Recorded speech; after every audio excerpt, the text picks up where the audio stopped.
Welcome back to the Young and Hungry podcast. Today we got Pete.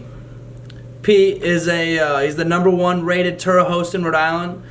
19 years old, right? Yes, sir. 19 years old with 5 cars in his fleet. He works at a Mercedes dealership. He's young and he is hungry. Yes, sir. James, introduce yourself. What's going on, everybody? This is James Sansone. I'm coming at you live today from Buffalo, New York. He's in Buffalo. Not my home state. I'm out of my realm right now, Florida, and I'm not happy about it. Oh, that's a big weather change right there. Huge weather change. I don't like going from 82 to 28. I don't like that particularly. It's not ideal. It's not ideal. You gotta do what you gotta do, though. Exactly. I'm still Rhode Island. I'm Tyler Dusty. We're gonna put all of our socials in the bio wherever this is posted, so you guys will have an opportunity to see that. We'll add Pete's as well, his YouTube channel, his Instagram. Pete Habchi on everything. Exactly. Honestly, I was gonna say Habchi, but it's Habchi. I always thought it was Habchi. All right, we're gonna start off. We have 3 segments today. So the first segment, we're gonna go over some kind of cool current events that are going on. James, did you know this? Elon is now in the Guinness Book of World Records for the most wealth lost in human history. About 158. The most wealth lost in human history. He lost about 158 billion. He's now the second richest man in the world. Hold on. What does that really mean, though? So does that mean he lost 158 billion in net worth? Stock. Yeah. So net worth. So he owns a lot of. He gets paid in Tesla stock. So as Tesla stock fluctuates, so does his net worth in a way. But it's just kind of cool. He's in the Guinness Book for the world's biggest loss of wealth. Dude, you gotta lose money to win money. You think he really cares about that? No, he doesn't. That's what I'm gonna ask. You think his life changed or not? It didn't change at all. I think the only thing that changes is his ability to for his next business move. Oh, that's a lot of capital loss to make another big move to take over the world, which is not what he wants to do, but what he can do. Exactly. In a sense, a lot of people say it's political too, just because of how he's kind of presenting himself and in Twitter. I don't think he gives a shit. He doesn't care. I don't think he cares either. Have you ever heard the story of him? He was down to 1 rocket when he started SpaceX. He was 1 rocket away from being bankrupt. Oh, you haven't? Dude, they were like, Elon, you can't do this. You're 1 rocket away. He goes, I'm building another one, and I'm fucking lobbing that thing into space. And he did that it. one that made it to space? Yeah. Yes. So it was crazy. I think he had 30 million left, and if he were to put all that money into either Tesla or SpaceX, one of those companies would have been guaranteed success. But he said, fuck it. And he split it half and half. He was like, I'm going to put half in SpaceX, half in Tesla, and then they both blew up. That's crazy. It's unbelievable. At the same time. Exactly. And it's wild. Well, he's now the second richest person in the world. The number one, I think it was the first time someone from Europe has gone in the top 5 in a while. He owns Louis Vuitton, Moet Chandon, a bunch of high-end products. Yeah. It's a big group that owns all exactly. the brands. Exactly. How? Right. That's what I'm saying. All right. How is this guy the richest guy in the world? He's above Jeff Bezos too. Louis Vuitton? Yeah, he owns Louis Vuitton. No, but it's a big group that owns a bunch of designer brands. Oh, it's not yeah, exactly. Not just A bunch. Louis, Okay. 30, 40 brands. Exactly. Yeah, Oh, okay. they own a lot. Yeah. Unemployment's at 3.5. 10 years ago it was at 6.7. What do you got to say about that, James? I think that right now a lot of people want work. I think they're struggling with money. 60% of the population right now in the United States doesn't have $1,000 in their bank account. They're seeing everything else go in price. I think it's more. I think it's more, bro. Sure, make it more. That's what I'm saying. Dude, if you don't have $1,000, you're scared right now. No, 100%. Yeah, no, that's true. You're shitting your pants. It's looking rough. It's looking rough. Yeah. If you have less than 1,000, one grocery trip takes off what? It could take all that amount. If you have $200 in there. I can go in Tyler Dusty's drawer and find 2 bottles of cologne more expensive than that. Baccarat? That's what I'm wearing right now. There you go. I know it. Mm-hmm. Baccarat's nice. Baccarat's nice. I got a nice cologne collection. One bottle of cologne, and then a belt, and then you're there. Don't worry about it. Don't worry about it. But yeah, no, I feel like a big part of that is sort of like when everyone was getting this money from the government, unemployment, stimulus checks, they got sort of accustomed to living like spending more money. And now when that money stops coming in, they're like, oh, I can't spend this much money anymore. Let me go back to work, make this money so I can spend it again. Because I'm so used to living this lifestyle, going out every week, eating food, eating out, buying cars, buying stuff like that. You know what I'm saying? Just buying stuff they can't afford. Exactly, yeah. Buying stuff they can't afford, not being smart with their money. As inflation rises, wages are not rising. That is the problem. 100%. That's the problem, and these people don't understand that, so... I don't know. We're young, we're hungry, different mindset. Not a lot of people have it, so... Unreal. That'll transition us into the next thing. We got Pete here, who's young and hungry, and he's one of these individuals who has the mindset. So we're going to focus on Pete for a little bit. We got a few questions, and then we'll move on. So, number one, you're the number one rated TURO host in Rhode Island, 19 years old, with 5 cars in your fleet. What brought you to TURO, and what's a main reason for your success? So a little bit of backstory to this. Ever since I was younger, I would always entrepreneurship, working for myself, investing in stuff, blah, blah, blah. So during high school, I convinced my dad to let me borrow $1,000 to start Amazon FBA. And I just bought a bunch of these phone cases, just random phone cases, threw them up on Amazon, thought that they would sell. I sold a few hundred. I mean, I made my money back, but I didn't make money at all. I lost my dad a few $1,000s. And so fast forward a year or 2, 3 years later, I'm like, Dad, we should really start like a rental car business. I saw TURO. I rented a car on TURO. My mom did when we were in Florida one time. I was like, that's a good idea. He was like, yeah, the last business idea you gave me lost thousands of dollars. I was like, shit. So I was like, all right. So that plan just went out of my head. I was like, how am I going to do this? I have no money. I'm like 17 years old in high school. And so fast forward a few months later, my car that got handed down from my brother, 2011 Honda Accord, 1 million miles, gets totaled, smashed in the back. And so I'm like, all right, I have to go car shopping. I buy a Honda Civic 2018, around $25,000. I put a few grand down, finance the rest. And then once I had that car, I was like, oh, I forgot I wanted to do TURO. Why not just put it on there, see what happens? And before I did, I obviously watched a bunch of YouTube videos saying what to do, which car to buy, and blah, blah, blah. But I already had the car, so there's nothing really I could do but just put it on there. So I put it on there, and everyone's like, my whole family's like, oh my God, you're crazy. People are going to smash the cars. They're going to smoke in it, blah, blah, blah. First trip was actually in Newport, where we are right now, down at the shipyard. A guy from Europe came in, needed a car, delivered it to him. I got the car back. It's got a huge dent right on the side. Boom, first trip, my brand new car goes to the shop, $1,200 worth of damages. Of course, it gets reimbursed by TURO and the guest, of course. But that just woke me up. I was like, oh my God, did I really just do I want to do this? So I was like, screw it. I fixed the car, put it back on there. It was doing good. And then I was just like, all right, I don't have a car now when my car is rented. Bought another one. I believe the second car was a Mercedes C-Class 2015.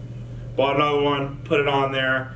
The Mercedes didn't do as well, but you get the point. You get a car, it gets rented out, you have no car, you got to buy another one. Yeah. Rinse and repeat. They all go out, you got to buy another one until you have enough to just keep one as your personal car. But that's pretty much what started it. I mean, my car got totaled. I was like, oh my God, my car is gone. I had nothing. And then randomly just strolled upon a Honda lot, bought a car, started it, and then here we are today. I have 7 cars on my profile today. 2 of them are my friends that I manage and take a management fee, and then 5 of them are my own personal cars. And looking to buy cars every month of this year. 2022 was when I started the business. Sort of like a trial year, just messing around, which car's gonna do good, which car, blah, blah, blah. But I feel like I really learned throughout that year, what works, what doesn't work, luxury cars, cheap cars. Yeah. And this year, Pete, 2023, Pete, what is the business model for TURO? How do they actually charge you to be on their platform? So like, what fees do they take? Yeah. So you know Airbnb? Yeah.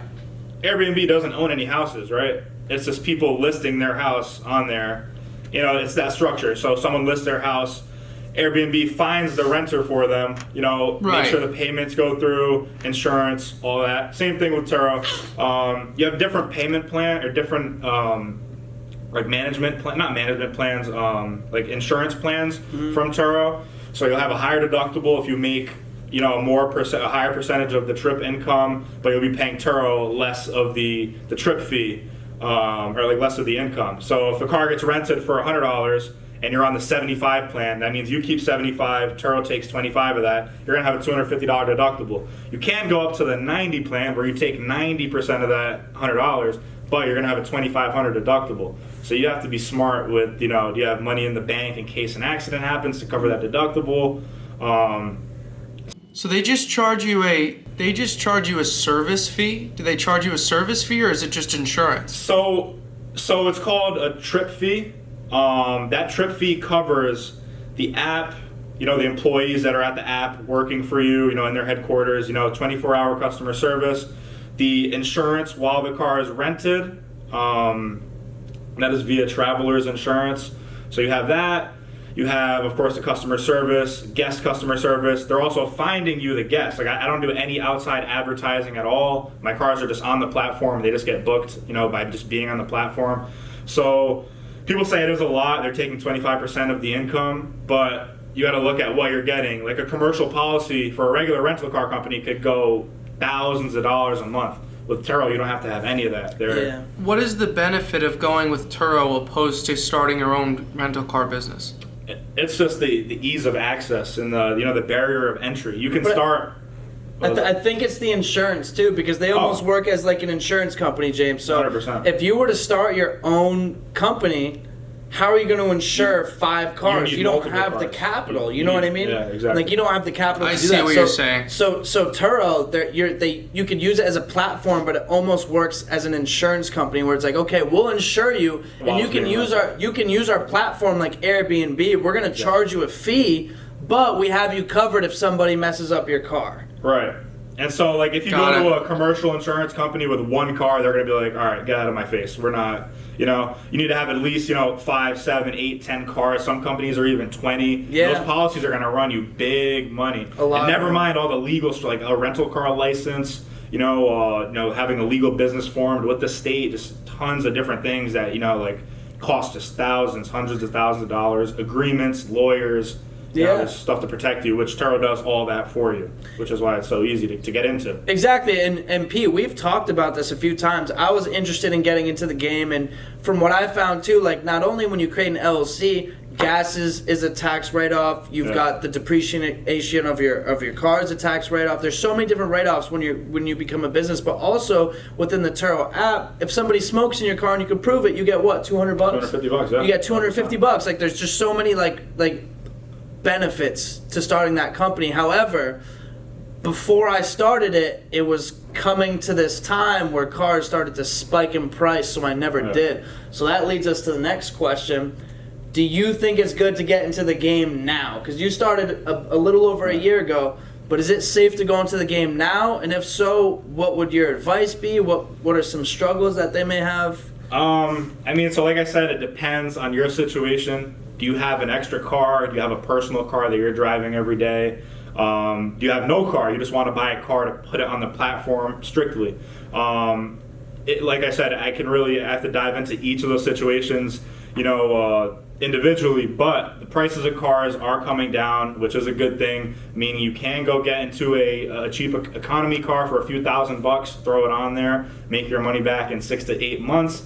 But back then, like when he was trying to get into it, those cars were $12,000, $13,000. It just it was impossible. Yeah. I mean, you get into one of those cars, it's going to be worth $5,000 the next year. So you're just gonna rent it out, and make the money, and then lose it when you go to sell the car. So you're pretty much working for free. But now with the prices of cars taking a big hit, rental cars are still a little bit scarce, but like the Hertz Enterprises, they're getting their inventory back up, but their prices are still through the roof, especially at the airports. So it definitely is a good time to get it if you have the money to back it up. I mean, if you need an emergency fund, you need money for a down payment for a car, You'll be able to afford the monthly payment, insurance, things like that. But it really all just depends on your situation and you know, if you can handle being a business owner. There's a lot of things that go into it. A lot of running around. I also didn't mention if you have a job, a full-time job, a part-time job, like this can become a full-time job if you don't have the right system set in place. How do you handle that being a business owner and an employee at the same time?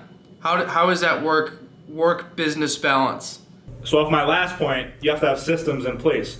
So when a car comes back, do you have a car wash around you, someone that can detail the car for you, so you're not taking an hour out of your day, you know, to go do that, to go gas up a car. So in my case, I work 9 to 6 every day, so I can't be at my house from 9 to 6, you know, getting a car ready for a guest. So what I'll do is I'll stay a day ahead. So if I have a trip coming up Saturday, I'll get the car ready Friday, get it all ready. I'll put the key in a lockbox, and you know, give the guest the code and have the guest just come pick up the car while I'm at work. 100% contact free, hands off. But like I said, you have to be a day ahead. You have to, you know, stay up late after work. You got to put in the work. You know, you got to invest in your own cleaning supplies in case the car wash is closed when you get out of work. There's a lot of things you just got to work around, especially while having a full-time job and that taking up, you know, most of my day. You have to be time creative. management, huh? Time management. 100%. So like, when a car comes back and I'm out of work, I'll go, you know, even if it doesn't have a trip coming up, I'll go vacuum it, take pre-trip photos of it, just in case someone books it while I'm at work tomorrow, and they can just go grab the car because I already did all that stuff the day before. Pete, do you have anyone that's partnering with you? No, I don't have any, you know, partners that are working in the business with me. I do have 2 people that have cars that I've taken from them to manage. But that's 100% hands off. I just take a small fee out of the trip income from them, and I send them the rest of the earnings. So I wouldn't really say partners. I would say sort of just like not investors. I gotta give you props, man. I mean, dude, I have 4 companies now, and I can tell you this: it would be impossible for me to run without my girlfriend. Tyler's seen it. I mean, 100%. Riley Joe's the backbone, huh? 100%. Dude, I live like, I don't know how you do it. If, for instance, I'm super busy and, you know, my mom or dad is around, I'll have them, you know, vacuum the car, take some pre-trip photos, you know, get the car ready. But, like, as a partner, like, you know, going 50-50, always helping me out, no, I don't have that. But I do have tons of friends around that can, you know, help me deliver a car, help me go clean a car. So, in a sense, I do get some help, but in the long run, you know, it's just me, and you know, I'm not planning to add someone until, you know, I'm making enough money to be able to subcontract someone, which I don't think is going to be in the near future. I mean, you just have to have, I think, at least 10 to 15 cars until you can't handle it yourself. Who handles your books? Me and myself, Google Sheets. Google Sheets. Have you looked into QuickBooks? No, I haven't. I've just been using a sheet. Get QuickBooks. QuickBooks will save you so much time. QuickBooks is like Netflix compared to cable TV. Yeah. So what exactly is what is Okay, so do you have an EIN for your business? Yes. Sole proprietorship, yes. Perfect. So you connect your business bank account to QuickBooks. Right. QuickBooks will pull all the expenses from your bank account and categorize them automatically for you. Okay, so it's automated. It's automated. It's an automated categorizing sheet. QuickBooks owns TurboTax. Yeah. QuickBooks owns... Okay. Yes, dude. So it's going to give you all of your deductions so you can track your mileage, you can track your spend, you can track everything on QuickBooks, and it gives me like an entire summary of my business. Like I get an email every morning from QuickBooks. It tells me everything I need to know. And so it gives you like potential deductions and things like that. It'll do income statements for you. It'll do all of that. Dude, everything. It'll do everything for you. It's like having an accountant. And how much does that cost a month? I think it's 30 to 150. Oh, depends on your plan. Yeah, that makes sense. If you have it depends on what kind of business you have. Yeah. Yeah, definitely could look into that. QuickBooks is definitely good. Oh, for sure. And so they create all like the forms and stuff that you would give to your accountant at the end of the year, like the reports and stuff like that. Everything. That's what your accountants use. Really? A lot of them use QuickBooks, man. Oh. You can send invoices through QuickBooks, dude. You can do everything. Yeah, and I've heard about it. I never really dove into it. I just been liking using Sheets, but I'm definitely gonna check that out when I get home. Yeah. It'll save you so much time, bro. We have one comment. They're talking about time management and how big is time management. Time management is probably one of the best skills that you could possibly develop. Mm-hmm. Learning how to manage your time. Do I have to be at this meeting at this time? Do I have to be at this place at this time, but I also have to do this? Who can I send to do that? What can I do here? What can I do there? I think time management is one of the most important values you can have. What do you think, James? Oh my God, dude! I'm the biggest believer in time management. I do what's called time boxing every morning. What's that?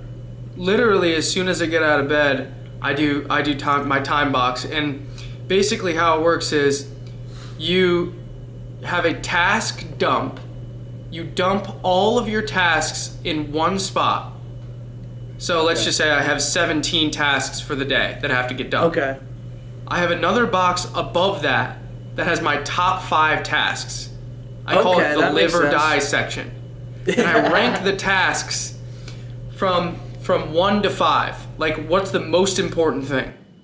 And then I break it down throughout the entire day in a 30-minute increment period through my entire workday. So you box your day in 30-minute increments, but you're essentially going, okay, what do I need to finish first? So there's a box where you have everything important in the day, and it's listed by importance, and you bang each one of those out. Is that what you're saying? You got it. Perfect. I mean, what I do is, my time management is, I guess it's not as structured as that, but it's structured in its own way. So I know what I have to do every morning. I wake up at 5:30 a.m. I have the gym at 6. Nothing can get in the way of that. I'm going to the gym at 6. After the gym, I usually sit down and I'll go on my computer and I'll check my emails, and then I'll write a list of everything I have to get done today. And then depending on last minute calls or you know how shit just comes up. You know what I mean? Like, you're able to weave that in, and the more structured you are, the better. Like, I like to do hour increments. Like, what am I doing this hour? What am I doing that hour? You're doing a lot more right now, so 30-minute increments is probably more realistic and practical for you. The problem for me is, dude, and I think that this is really the question when you're saying time management, I feel like the question should be time protection. Because those things that you're talking about, Tyler, because you can plan a fucking day any way you want. And as soon as you get in it, some shit comes up. It's great to have a plan until you get punched in the face by Mike Tyson. That's true. I love that quote. Dude, yeah, that's true. Dude, it's like, whatever you want to plan, if something goes wrong, you got to shift your whole day. 100%. Yeah, 100%. And your whole schedule is just getting messed up. So exactly. How do you protect that time and protect your schedule is the challenging part. That's true, 100%.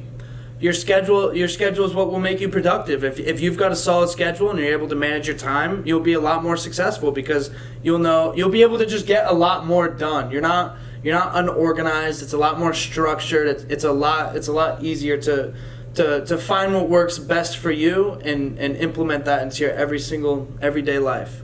How distracted do you guys get? I used to get really distracted. TikTok, man. Instagram, YouTube. You can get lost in the sauce for hours and not even know it. Hours. Dude, the problem with me is I take too many damn phone calls. Yeah, phone calls for you? Yeah, that's my number one distraction. Honestly, like, I'm in school right now, so class and homework, I have to manage that into all my businesses and what I'm doing with social media too. So that's been my main struggle is managing school with this, because if I have an important business call and I'm in class, I can't answer that, or I can't answer that text right away when I should have answered it right away. You know what I mean? Like, I'll have to get back to them an hour later because some teachers don't allow you to have phones or laptops, and now I'm missing out on a potential deal, you know? Pete, I have a question for you. Go ahead. So you work at Mercedes right now, right? Yes, sir. So did you start in sales for your first job as well? So actually, right when everyone was talking about college and senior year of high school, I was like, dude, I'm not going to college. I'm doing this this car thing. I love cars. I just want to get out, start working right away because nothing in college. That really interested me, but I'm not gonna get into that. But my first job, I was like, so right when I graduated, I was like, dude, I need to get a job, and I was like, so it's gonna be at a car dealership. I don't know where to go. I was just driving in Smithfield one day. I walked into Toyota Smithfield, and they hired me on the spot. I just walked in. I was actually in internet sales, so I was just calling people, pretty much spamming them all day, trying to get them to come into the dealership, and then making commission off of that, appointments, sales, making the people would come in and they would work with a salesperson, but I would be the person to get them into the dealership, make their appointment. So it's called business development, and so honestly, I liked that. I was making good money, but I've always been a die-hard Mercedes fan. Huge AMG guy, have one myself. So I was like, dude, I want to go work for Mercedes. I don't care if I make less money up front, but I think in the long run, I love the brand. I'm gonna love helping people find the one that's right for them and just selling that car in general. So I made the switch. I went over to Mercedes-Benz of Warwick. I've been there for 6 months now. Currently still a sales assistant. Sadly, only making hourly, but the next step up is to become a sales professional, 100% commission. So that's pretty much what I'm grinding for now. I'm just, hustling, helping out the other salespeople, giving them what they need, helping them get cars ready for customers, gassing cars, getting them ready for deliveries.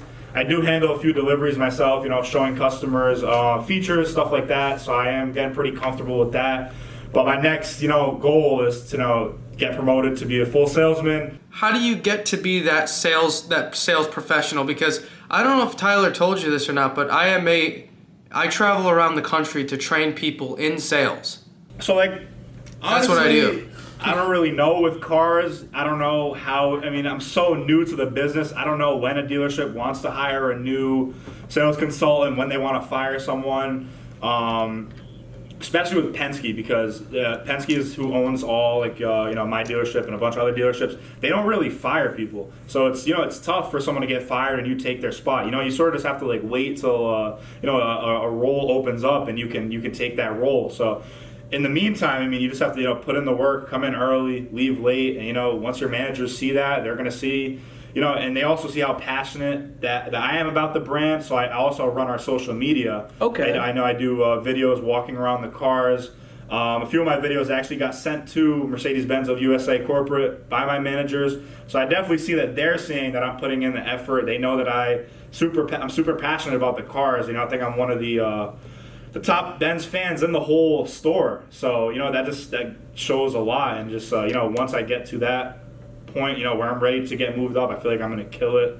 And so that's just the scenario with me and my job right now. And then of course I have TURO on the side. So you got a lot of stuff going on. 100%. You got a lot of stuff going on, a lot of stress. The people are asking on the live stream, do you meditate to cope with all that? Do you do any mental exercises? I used to. No, I do have to get back into that, man. I do have a lot, it's tough. I got a lot going on. So how do you cope with the stress? I don't really know, man. You just keep going. Watch Gary Vee drive around in my car. I go out to eat with my friends, going to my friend's house, chilling. Stuff when days when there's not a lot of TURO business going on, so all my cars are out, I'm not really doing much. That's a day where I can just relax after work, go chill, go watch a movie or something like that. But some days, I'm out, I'll work, I'll wake up at 8, go to work, leave at 6. I have 3 cars that I have to bring to the airport. I won't be home till 12 o'clock, and then I'll wake up the next day, get back to work. So, some days it's a whole day. Some days I'm off the whole day. No TURO, no Mercedes. Yeah. So, that is a good idea. I really do need to start doing something. What about you, James? Do you meditate? Well, no. Let's go into this for a second. Okay, let's go into it. This is. I'm gonna make a point right now, and it's gonna be very controversial to the meditative people out there. So if I offend anybody, I apologize in advance. Make your controversial point. What is it? All right. I would argue that the meditative stuff is BS. Okay. If you have something, I'll give you an example. I don't know about you, Pete, but me and Tyler can make a damn good steak. I would argue. I know you're going Trust with me, I this. see it on the Snap stories. 100%. I would argue this. I would argue that you can be on the meditative side, the meditative side, or you can be on the arts side. I would consider painting, Okay, culinary. something creative. You So- have to have a yin and yang to it. Yeah, It's that got to makes be sense. like, okay, business, and then on the flip side, it's like an art style thing. Right. I would agree. So I say I don't meditate as in like sit down, crisscross applesauce and just like yeah, I'm not into that. But my therapy, what gets rid of my stress is cooking. Yeah. Okay. Cooking or Agreed. painting, being Me too. creative, expressing myself in a creative way. That's my therapy. That's what I like to do. That's how I cope with my stress. I cook pasta or I cook a steak. And you know what? I love filming videos, so I'll get social media doing it. You know what I mean? I'll get some content. So that's the best way that I cope with stress and how I meditate. The is through stress cooking. to me, I don't know when it comes for you guys. The stress comes for me when I'm not doing something. Yeah, that's when I 100%. get anxious too. Not Yeah. doing anything makes me extremely anxious. Like you get so bored. If I go 2 or 3 hours with not doing anything, I start to go crazy. Yeah. Do you guys wake up in the middle of the night kind of like shaking sometimes, like sweating? Maybe you have an idea or something? Maybe once or twice. I don't know if I mean, I'm excited for the next day. So when I go to bed, I'm excited the next day. But I don't think I get an idea and I start shaking in my bed. Well, fuck, it's just me then. I don't know. Oh my god, Dude, I get excited, dude. I know. Yeah. No, that is a good point. Hold on, let's go back to Pete and some of the car industry. So, what was? I'm gonna ask a 2-part question. Mm-hmm. What's the best advice you've ever been told? Oh, I was thinking that was the only question on that sheet where I was like, What's the best advice But- you've ever been told? So it's actually huge fan of Gary Vee. I know you watch him. I don't know if you watch him. But anyways, especially you guys out there, a video that he's talked about this multiple times, but he posted it again yesterday. It's about keeping a long-term perspective, being patient in the long term, but in the short term, every day you have to hustle. You have to, be quick, and not in a sense where like, I need this thing to happen quick. It's sort of hard to put it into how Gary says it, but it's just like in the short term you have to hustle, you have to be quick, you have to but you can't just expect your life to change in the next year because you're hustling. You still have to have that long-term perspective, and just believe that if you put in the work now, things are just going to start changing, and you start becoming better, and you'll start. I don't know if you understand what I'm saying. I hope you can. I know make a exactly point what off you're of that. saying. I'll bring it into terms with you. Maybe I'll go into a little deeper. So I think what you're referring to is to the point of the brain is physically unable to conceive the negative. Let me explain to you what I mean. If I say to you, think of a green apple, or don't think of a green apple, how's that? I'm thinking of a green apple. I know you're thinking of a green apple. So if I say to you, make $100,000 this year, or make $200,000 this year, you're gonna see the 200,000. Yeah. Skiers know this. When they teach skiers how to ski down the hill and avoid the trees, if you tell the skier, don't hit a tree, don't hit a tree, and don't hit a tree, All they're thinking. what are they gonna about see? Yeah. All they're gonna see is trees. Yeah. What do they tell the skiers? I don't know. What do I thought? Follow the path to get down the hill, Yeah. and you will make it down the hill. That makes sense. Don't look at the end goal, because all you're gonna do is be frustrated as to why you're not there. Follow the steps to get to the end goal, and you'll get there. And then in that meantime, you have to fall in love with that process that's getting you to the end goal, or else you're never going to get there because you're just going to hate grinding. That's one thing. Like, yeah, it's nice to be a millionaire, but you have to love being in the trenches, doing the work and grinding and, skipping out on parties, skipping out on events, but to put in that work to get to that point. That's what's enjoyable to me, and that's fun. I look forward to that every day. How do you do it? I don't know. Honestly, like, I'll just be sitting there in a room one day, and I'll just be like, man, you can literally wake up tomorrow and change your life. You can do something that can change your whole life. You can go famous. You can get rich. You can do that. If you sit there and don't do anything, nothing's going to happen. But you have the power to just get up and do that. And that just, like, blows my mind because, you know, it's just like, it's life, dude. Anything can happen any day. You can blow up on TikTok. You can blow, you know what I'm saying? It's just like, that just How do you do it, fascinates me. Tyler? How do I How do you stay motivated? How do you keep that like inner drive? Because motivation's bullshit. It's discipline. I don't care who says you're motivated. You're motivated for one day. You're motivated for 2 days. It's discipline. It's I'm waking up at 5:30 to go to the gym, regardless. You know what I mean? Like, to me, it's not even motivation. It's I love what I do, and when I wake up, yeah, I don't want to wake up at 5:30, but who else is doing that? No one's doing that. It's a very competitive world, and you got to compete with every single person. You ever wake up in the morning, you're like, oh my God, I'm not getting out of bed. Every single morning. Yeah. Every single morning I wake up and I'm like, I don't want to do this. 5:30. But that's why I structure it that way. I go to the gym in the morning to do the first thing, and I love the gym, but I don't like to wake up that early. I want to sleep in, but I do it because I don't want to do it. So when you make yourself uncomfortable in the beginning of the day, the first thing you do is make yourself uncomfortable. Instantly in your brain, your day is going to be so much better because every single thing you do after that is easy. I already worked out at the gym. That's good perspective. I already worked out at the gym. I woke up early. I have 5 hours before class. Let me bang out some work. You know what I mean? So Pete. Yeah, go ahead. Look, Tyler, I've never even told you this. Oh God. I actually create a villain of myself. I say, okay, this person is another version of me. And this person has the same characteristics. Dude, I create this person and I say, okay, this person has $4.5 million worth of real estate. This person has a six-pack. This person drives a Maserati MC20. And it's my villain. I hate that guy. So I have to make up a person, dude, to like think of.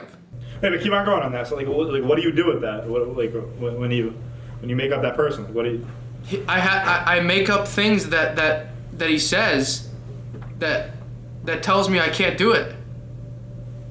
He's like, I have him say like, yo, like you're never gonna get that. You're not smart enough. Yeah. You're not talented enough. No, you don't know enough people. Yeah, that's a good way to look at it. 100%. I agree. So let's move on to part B. What's the worst advice you've ever gotten? I don't know. I mean, if I ever hear bad advice, I just forget it. I don't know. Honestly, this probably from some teacher in school. I don't know. You're never going to be successful without a degree. It's probably something in that nature. I don't know. That's what I think of off the top of my head. So Matter of fact, yeah. Oh, college degree is more important than ever. No, stop. Get out of here with that. I don't even debate them. Just stuff like that, you know. Just So my whole thing on bad advice, right?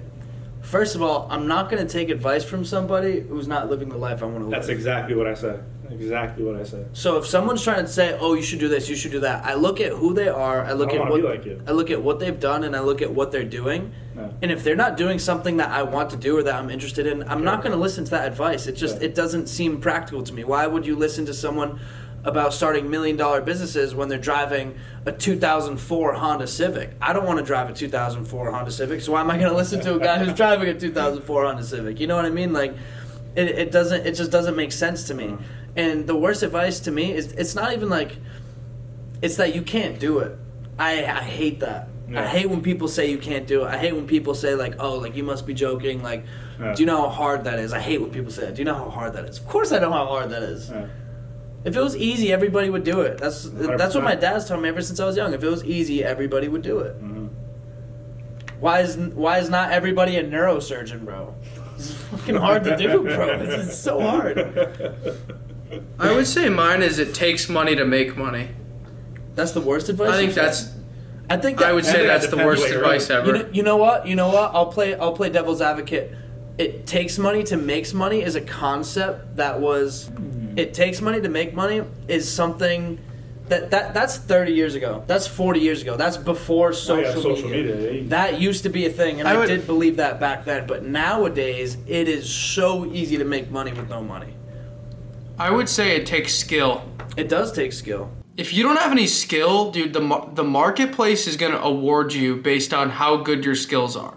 It's basically like the NFL or the MLB. Dude, if you're a good pitcher and you can freaking pitch, or you can catch a football, or you can throw a football, dude, somebody's going to pay you. Mm-hmm. Do you know what I think about it takes money to make money, though? I think that's look at it at a bigger scale, right? If you put $1,000 into the stock market and it goes up 10%, right? You make $100, big whoops, right?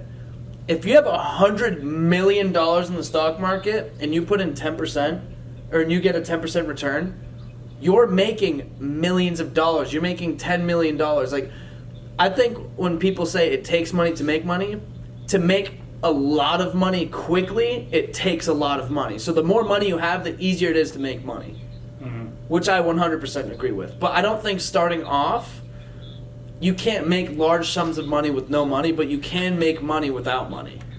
Dude, I don't think that you can make money without having a skill. Like, Tyler, that person, that hypothetical person you're talking about that has $100 million, they didn't freaking get there with no skill. 100%, that's true. But I think that's a different conversation, though. If you're saying it just takes money to make money, I think to make money in general, it takes skill, but to scale that money, it takes even more money. I think they complement each other, but I don't think they're mutually exclusive. I agree. I think that they definitely should be categorized as two different things. Like, I wouldn't invest money to make money. Mm-hmm. I would invest money to create wealth. I would 100%. Categorize those as two different things. Yeah, somebody just put in the chat, leveraging small money to make big money is key. I 100% agree with that. Using if it's calculated. If it's calculated, obviously, yeah. You can also screw yourself over doing it. Yeah, you can. I mean, there's so many ways people are doing it, though. What's your opinion on debt? Are you a Dave Ramsey fan? No, I mean, good debt, bad debt. I believe in that. Like, I don't know if you watch Graham Stephan, but like I have 5 cars. I have 3 car notes, but those car notes are $400, and they're bringing me in $1,000 a month. Do I have a personal car note, like for my personal car? No, because that's not bringing me any money. So what's the point of taking on that debt? You might as well just pay cash for a car if if it's going to be your personal car. But if it's something that's going to bring you money, and you're not going to make that money without going into that debt, I mean, it's a no-brainer. I mean, obviously you don't. If you were buying a car, would you lease it or would you buy it? Buy 100%. Well, leasing. Why? Leasing, it's tough with mileage restrictions, and especially now in the industry, lease numbers are just terrible. You might as well just buy a car. But I also just like to finance, because say you buy a car that's worth $10,000, I'm not expecting to make that 10 grand back for 12 to 14 months. But if I just finance that for $300 a month and I'm making $1,000 a month, that's $700 of cash flow that I can put somewhere else and just pay off the loan with $300. And what's the interest on that loan going to be? A few $100. I might as well just keep that $10,000 in my pocket, keep that in an emergency fund, or put that somewhere else. There's no point in just dumping cash into just. I mean, if you have the extra cash, I mean, why not? But yeah, I agree, 1,000%. And how about just like buying leverage. A house? I mean, would you rent or would you buy? Right now I'm renting, but I'm planning. I really want to get into something like a multifamily by the beginning of next year or sometime next year. My main goal of that isn't even just to cash flow. It's just literally to have to lower my living expenses as much as possible. So if I can have a 3-family and I live in one unit and the other units pay the mortgage and I break even, I'll be 100% fine with that. Just because I have the cash flow from the cars. So that's like my main goal with the cars, and then I just. Yeah. You know what I'm saying? So we were just talking about debt, and this kind of, someone from the chat said this too, and this kind of transition's pretty good. What are your thoughts on risking your own money versus other people's money? Obviously, like, you want the least amount of risk possible for the investment, so you have to determine what industry you're going to break into. You have to determine where you want to put that money, and then that'll sort of determine how much money either you have to put in or how much money you need to borrow. So let's say you're going into the car industry, right? Yeah. That's TURO. It's a smaller industry when you start small because you can get one car, you can get 2 cars, right? Yeah. But if you only have to put a few thousand down for one car, there's no use in using somebody else's money. So it really depends on what industry you're going into. I don't think it's practical for smaller businesses and smaller industries to use other people's money, because not only are you going to have to pay them interest on that if you're going through somebody or if you're going through a bank, and the interest is usually pretty high for personal loans. Business loans are a little bit different, but I really think it depends what industry you're going into. I would say use as much Definitely. I would say use as much money of your own money possible, because while you're young, I think it's a lot. I think the risk factor is 0. So while you're young, you should be putting your own money down because you're going to get a lot more benefits, and it won't really. Think about this. Think about it like this way: if you lose all your money when you're 23, you have 30 plus. This is a Gary Vee thing too. I mean, you have 30 years to make that money back. I mean, some people don't start till they're 29. Some billionaires in the world didn't even start making money till they were 40. So who cares if you have a business, you put all your money into it and it fails? I mean, it's a learning lesson. I mean, it's going to happen. But just like I don't know about you. Told us that the first business you started failed. So did mine, and so did Tyler's. Yeah, everyone's first business fails. Everyone's first business very fails. dumb of me. Just bought random things and thought it would sell on Amazon. Dude, I have some opinions on that debt subject. All right, what are your opinions? What is your cap on the amount of debt that you would take to start a business? It depends how much you're going to make if you run the numbers. Because Tyler, you know how much I'm going to have to take out in the next year for my next big gen. project. So I mean, so what are your thoughts on private money? Borrowing private money. I don't want private money. You want it? Yeah. Because the private money. The private money is going to come at a bigger cost than the interest. Why do you want somebody to have equity in your company? Yeah. Exactly. I don't want the private equity. I don't want the private investor. I would rather hold a round of my friends and family. I would bet on myself that I could figure out how to raise that money from my friends and family. I completely agree. I would use as much money of my own money as I possibly can. I don't think that if you're in a position where you have 0 money and your only options to borrow money, then I think do it. But if you can put yourself in a situation where you can only use your money, or where you're able to use your money specifically, I think you should do that 9 out of 10 times. I wouldn't want to borrow. Why would I give someone equity in my company, and why would I pay them interest? I hate interest. I hate it. I would rather pay interest than give up equity. Well, exactly, yeah, but I'm saying I hate interest, I don't want to pay interest, and I don't want to give someone equity in my company. But if I'm going to take money, I'd rather give interest than equity. I don't want to give equity in my company. I don't want someone to share the wealth. Because that equity can grow exponentially. Interest is a capped amount. Exactly. Here's a good question. You ready? What are the 3 biggest barriers you guys have experienced because of your age in your professional career? I got easy ones. I mean, of course, being 19, car loans, insurance, people trusting you in general. But insurance and car loans, super big ones. You have to be creative. Sometimes I have to have my dad co-sign for a car. I have to put a lot of money down. My mom has to co-sign. I'll finance the car in my dad's name. Just have to be creative. That's how I combat it. So that's actually one of the questions. That was one of my biggest barriers. It's definitely my age, and just have to be creative to navigate around it. Age is a massive barrier. I'm sure you face this too, James, but when I started my first company, I was 17 years old. You can't do much at 17. I can't get credit. I can't do this. So everything I was doing was cash. Everything that I had worked for. You know what I mean? Like I was a busser at a restaurant. Everything I had saved up, I had to spend on this company. You know what I mean? And it was a clothing brand, so I had to buy merchandise. I had to go through a manufacturer. I had to pay a monthly fee for the website and the domain. I had to open up a bank account. But again, I was 17, so I couldn't do all that things without there was one person, I did it with 2 other people. He was 18, so he had to open up the bank account because I wasn't old enough.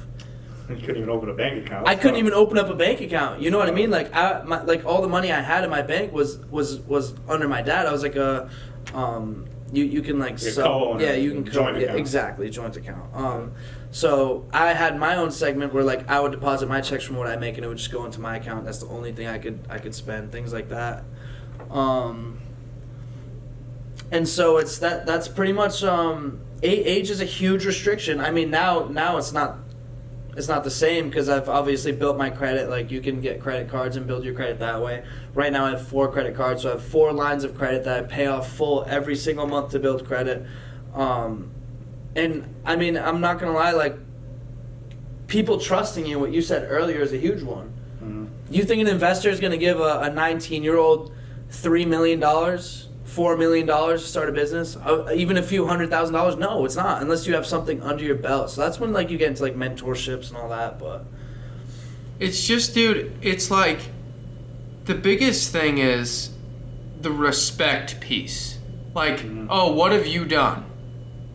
Dude, 100%. what if I'm the next Mark Zuckerberg? How do you know that? Like, how do you know that? Exactly. What if you're the next Bill Gates? Nobody, when you're young, nobody knows what you could be. It's all based off of potential. It's really hard to invest in somebody young, especially if you don't really know them like that. So if you go on Shark Tank, you're 19, like the odds of them, like if your idea is average, it's not, you know what I mean? Even though you have the vision for it, other people might not be able to see it. Mm-hmm.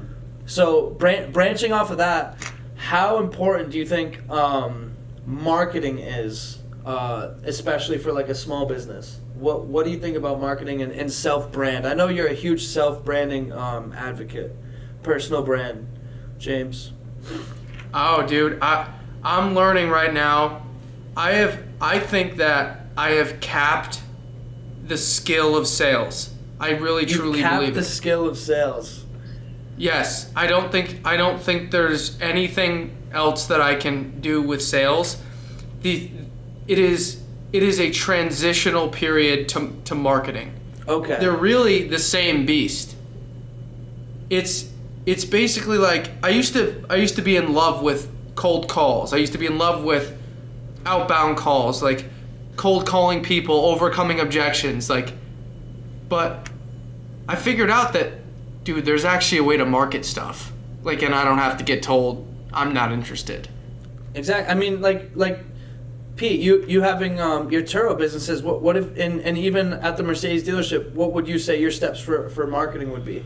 Dude, just literally talking about it, posting about it. Like everyone that knows me, they know that I'm the car guy. They come to me with car questions. Oh, I need a car. I need a rental car. I need a car for sale. Like, I've had multiple people come buy cars from our store just because they know I work there.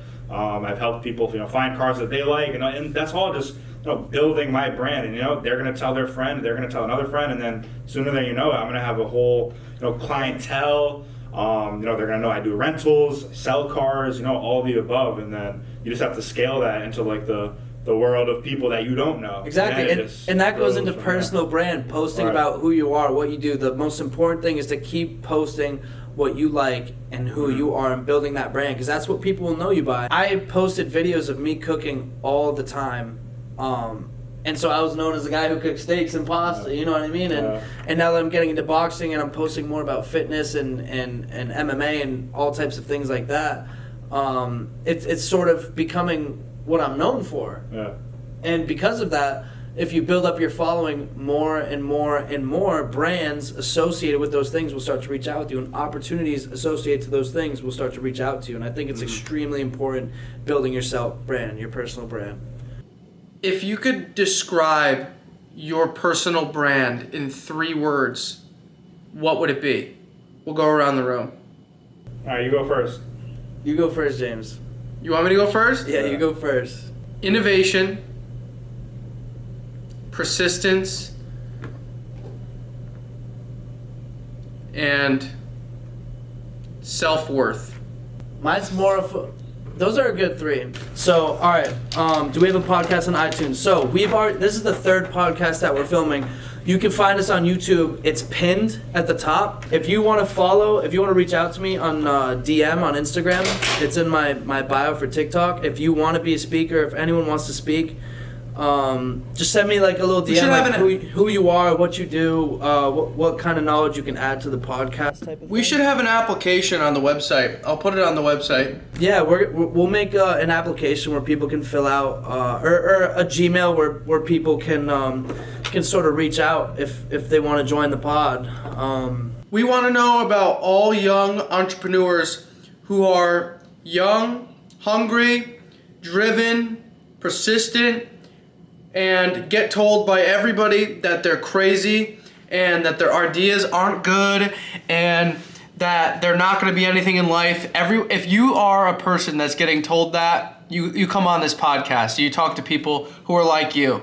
Again, the name is Young and Hungry. If you're young and hungry, reach out to us. You have my Instagram in the bio. You can reach out to us via TikTok. Just shoot me a DM, and we'll try to get back to you. Just show us a little bit about what you're about. Next question. These are some questions by the people. So what I do too, if you follow my Instagram.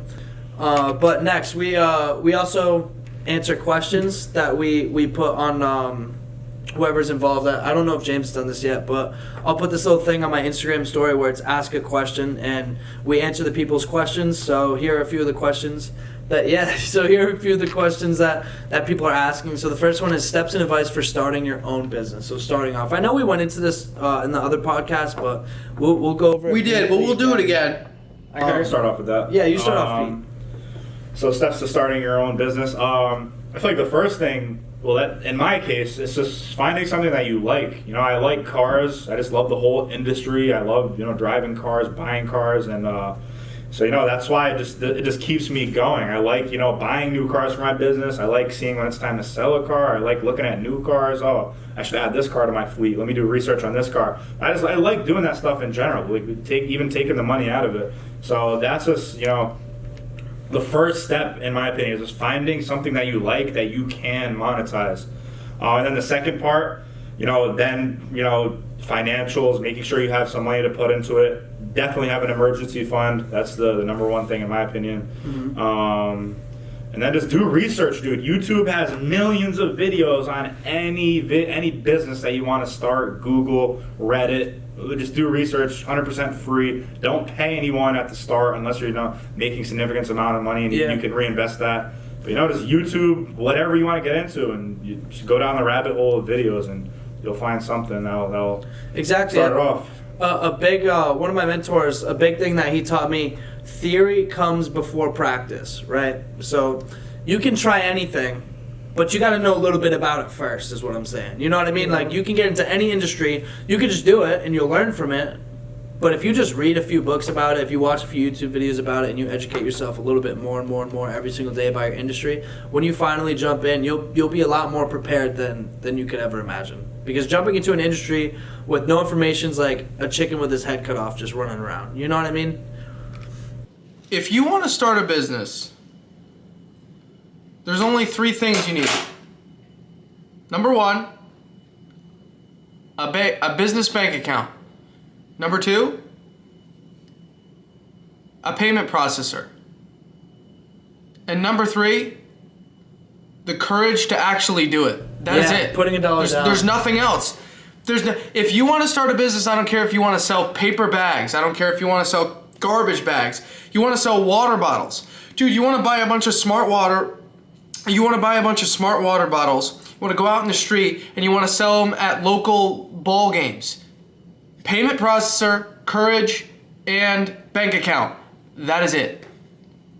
There's legitimately no other step. Yeah, that's true. And we talked about this in the last podcast, and I want to see if you agree with this. They said, what's the hardest part about starting a business? Like, when a huge thing is failure. People are afraid to fail, right? Yeah. But when's that point when they're afraid to fail? And we said, when you have to put that first dollar on the table. When you got to put money and invest into it, you actually got to do it. So many people, they'll spend hours coming up with this idea. They'll make a business plan, they'll do this, they'll do that. But when it's time to actually put money in is when they back out. Yeah, I know. A lot of people, I feel like they go into starting a business thinking, oh, I'm going to make all this money. I'm going to buy this. You can't do that. You have to keep that money in the business for months to years before you can take a dollar out. If you start taking money out, the business is just going to, especially when it's in your starting stages, it's just going to, you're not going to be able to sustain it. You're not going to be able to build it. You know, it's just going to stay stagnant or you're going to fail. 100%. So, you have to just, like, how does what's another part where people get scared? losing money, thinking about what other people are going to think of them if they fail. There's a lot of things, man. I would say when it's time to acquire the first customer. Yeah. The When first they customer's actually have to go hardest. out there and tell people about their product, that's when it shuts down. Yeah, that's true, because it's a lot of work. It's a lot of work. That's true, 100%. So, next question. Let's dive into the next one, just so we don't take up too much time.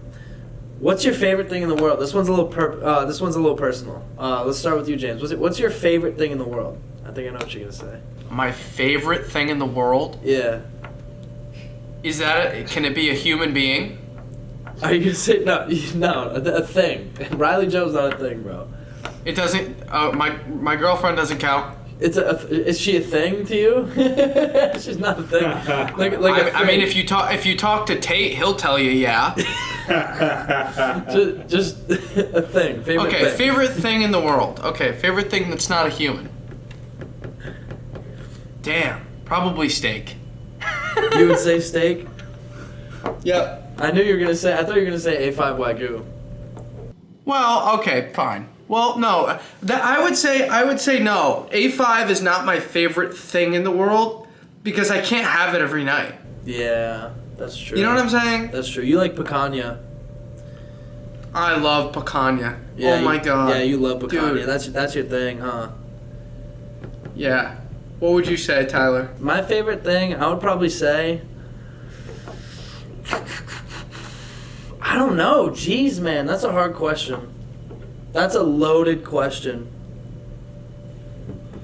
I don't know what my favorite thing What do would you think of yours? We can go to I think mine. I know what yours Yeah, is. I think I know what yours is, Tyler. What do you think mine is? I would say it is your car.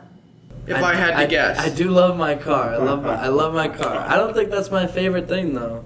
You know what I'm gonna say? I'm gonna say is I know what it is. My favorite thing is caffeine. I love caffeine. I am always caffeinated 1,000% of the time. If I don't have 5, 6, 7 maybe cups of coffee a day, I'm wired 24/7. Holy 400, 500 milligrams of caffeine every single day. I've lived life without caffeine. Is a dog a thing? I guess so. Is Pepper your favorite? I love Pepper, man. She could be my favorite. We'll So say- mine's actually my lock screen. It's pretty hard to. Mercedes AMG GTR, my favorite car of all time. Oh, that's a This beautiful thing car. just motivates me to. This is what I want in life. So Well said. everything's set aside. If I didn't have anything, I would love to have that car. If I didn't have any money didn't matter. I'd go buy that car tomorrow and just be happy. So other than that, Pittsburgh Steelers, watching them win a Super Bowl, I'd love for that to happen. You're a Steeler fan? Yes. big Yeah, time. he's a Steelers Big, fan. No! Big traveler. Who do y'all like? Show comment in the section below. Show comment. What's your favorite sports team? Who do you like? All right, next question. What's your favorite brand? General. Favorite brand to wear. It could be a favorite brand to maybe drive. Just favorite brand. What do you rep? What's your brand? James, let's start with you. They might as well change my name to the brand. Tommy Bahama. Yeah, Tommy Bahama. I am the king of Tommy Bahama. He has the entire wardrobe of Tommy Bahama. Every In time his- I walk in the store, they give me 50% off. Really? Every time I walk in. They pull up my account and then they see like it's like thousands of dollars spent there. Yeah, Tommy's your thing, man. Yeesh. What about you, Pete? It's a given. Mercedes, yeah. But they are going electric soon, so I don't know. That might have to change in the next few years. But other than a car brand, I mean, I love the Steelers, Mercedes, McLaren's also one of my favorite I cars. love McLaren. Those are Favorite three car, that's my brands favorite that I'm super passionate about. I'm not. If the clothes looks good and it feels good, it's nice quality. I don't really care. I'm not a big brand guy. I'll wear Polo, any brand. But yeah, that's the cars and Steelers. That's what I'm about. Yeah. My favorite brand. What do you think my favorite? You know this. What is it? What do you think? Versace. No, close. I love Versace. Zara. Zara is my favorite Zara. brand. Oh, Zara's I half knew my that. wardrobe. I love Zara. I knew that. I love Zara. The thing with the men's section is different. It's you gotta. There's not like a crazy amount of like cool stuff in there, but you just find so many diamonds in the rough. Like you'll just see a bunch of pieces that are hidden that you can just make look really, really cool. And I love Zara. I'm getting more into like silk, velvet, satin, like some more texture stuff, and they have all that stuff, man. They've got all that stuff. I love it. What's your least favorite brand? My least favorite brand? Yeah. Are we talking about like just in general, like what you hate? Let's go clothing. What's your least favorite clothing brand? Shein. I will never buy clothes from Shein. I hate Shein. I saw it blowing up when Shein was blowing up, and I did like a little haul, right? So I got like 5-6 things. I wore them once, and they just like it was done. I wore it once, and I was like, no wonder why a shirt's $2. Like it's, you know what I mean? Like $2 shirt. it's so cheap, bro. It's so cheap. It's so cheap. I wouldn't wear Express Men if it was free. You don't like it? I have a trench coat from Express that's pretty good, but I don't wear any of their dress shirts or anything like that. I hate Express Men. You hate Express Men? Dude, they should donate that store to homeless people to clothe them. That's the only thing it's good for. You're crazy, bro. All right, I think on that note we'll wrap it up. I think on that note we'll wrap it up. What's your least favorite brand? Pete. I don't know. Balenciaga, those fucking rubber boots, whatever the fuck they Oh make. yeah. All right, on that note, let's wrap it up. All right, thank you to everyone on live who's participated, asked questions. We really appreciate it. It helps us kind of move along. We really appreciate the engagement. Honestly, 1.4K likes, and we've had over almost 1,200 viewers. Like that's pretty cool for our first podcast. We see the support. We love it. Every single Wednesday we film a new podcast, so we'll be live every single Wednesday. Shoot us questions. Again, shoot us a DM. If you want to work with us, or if you want to hop on the pod, if you want to make something happen, we can travel. So just shoot us in the DM.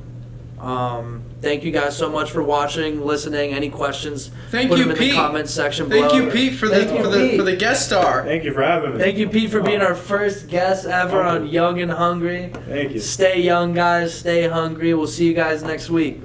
Sir. Peace.